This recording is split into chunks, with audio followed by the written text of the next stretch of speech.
Hello everyone and welcome to another Modswell video. I am your host Maxwell. Today we're going to be taking a look at my favourite new animation mod, Movement and Combat JH.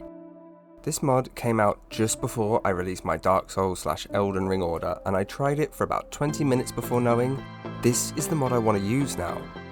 It has been a week with it and my love has only grown, so let's take a look at the mod so others can get some feels going too. I have a video planned to show a bunch of different animations with comparison shots, but those take a really long time to make.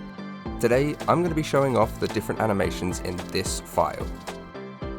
Brakamakar is at it again, making animation bundles that seemingly escape all of the rules of what we thought possible on console. This is pretty classic him though, and if you don't know what I mean by that, check the description for a link to his Bethnet page. You'll find untold amounts of mods with systems that seem impossible on console without a script extender. But I'm here to profess my love for Movement and Combat JH, not its uploader. This mod is the successor to BBC AO by, you guessed it, Braka, and it shares a lot of the same aspects too, such as two-handed motion fix, 360 walk and run, movement behaviour overhaul, jump behaviour overhaul, and all of the SkySA components. There is also a version of this mod that uses the same animations that you'll see in BBC AO. That version is called Movement and Combat ESC, however I'm currently really loving these JH animations. Whilst this mod is seen as a successor to BBC AO, there have obviously been some changes. For example, Ultimate Dodge mod is no longer bundled in, however you are going to need it because it is a dependency. I'm actually very happy to have them split in this way because it does make placement far easier, and I will get to that in a little bit, don't worry. We've also had the addition of Arena Movement. This is a mod I absolutely love, but it may well split the room. Essentially, it makes it so that you can only walk or sprint in combat, which means with your weapon drawn.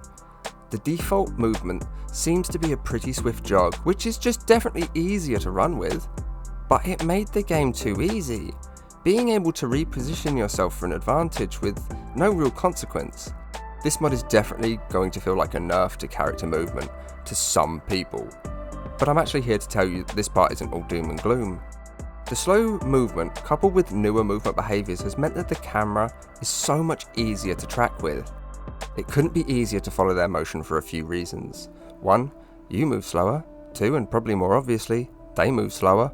And 3, the animations assist because of a better foot placement. It just works. I am really enjoying this because coupled with the blocking in this mod, using a shield actually feels like good fun to me. I'm not even sure of when the last time I used a shield was before this mod. As I stated earlier, you can have this in either JH animations or ESC animation styles. The ESC animations are great and everything that I've said here also applies to them. However, they demand slightly more commitment to their movement, which will probably appeal to some people.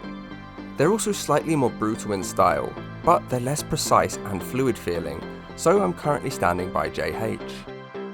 JH, or Jovial Hello Animations, consists of over 260 animation styles on PC, and I'm hoping that these numbers have come over to us. So far, I have no reason to think that they haven't. The attack variety, dependent on buttons used, makes the fighting feel slightly more combo styled, and it's so worthwhile when compared to just a simple animation replacer.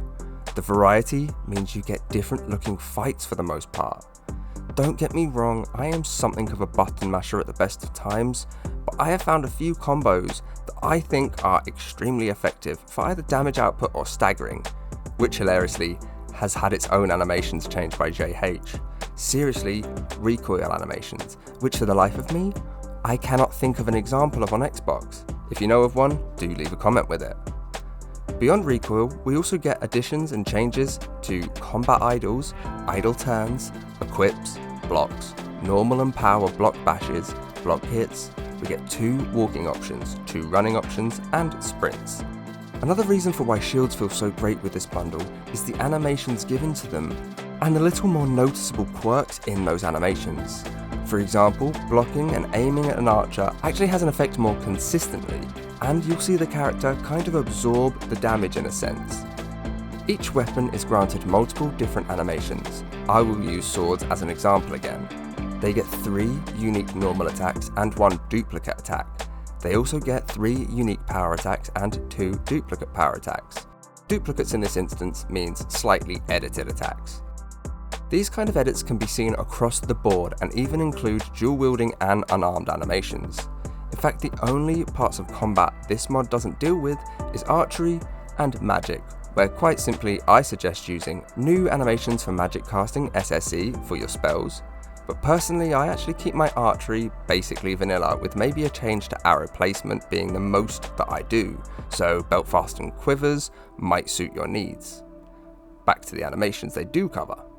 Every motion feels like it flows into the next. Each weapon feels like it has its own merit and place within your build. This would suit Know Your Enemy because of this. A sticking point for me on Kai is simply I don't like certain weapons or fight styles. They always used to feel a bit wonky, but with movement and combat JH installed, I have happily switched between all manner of attacks with pleasure. Dual wielding feels so much faster and more unison. I actually think the only thing that I know about dual wielding comes from Zuko in Avatar, which might not be the most credible source. Both blades should work together and move as one. I am of course paraphrasing. But with that in mind, the new animations really work. Two-handed weapons feel so much more brutal, and your character uses them like the big, bad, heavy item they are. It just looks so much better than vanilla. It's like night and day. As for the one-handed, they look faster and more precise. The motions are so fluid here, with or without a shield, but personally the transition between the two has made this combo seem like the right strategy for me to use right now. Okay, so I think I've waxed lyrical for long enough, so it's time to get down to brass tacks. This mod is going to take up a fair chunk of your reserve space, 75.3 megabytes on animations. Even by my standards, this is a lot to spend here, and it gets worse too. This mod has quite a few dependencies. XPM SSE, which is kind of the new XP32 and works really well, so you should probably be using it anyway. The Ultimate Dodge mod, I'm using Lexifer's Reborn port because it is the cleanest working one. I don't have to set up the mod to avoid getting stuck mid-roll, which is fantastic. The only thing you need to do is close the game and reopen it after installing the mod. Seriously, this is what the issue is 90% of the time with animations. If it isn't this, then it will come down to placement, but Reborn works a treat. That was my main point. The final dependency is Violens, which I don't see many people's orders without this anyway. I believe this is all in aid of placement because some mods need to work around each other in certain ways. For example, I would set up this as XPM SSE, then Dodge mod, then Movement and Combat JH, and finally Violens.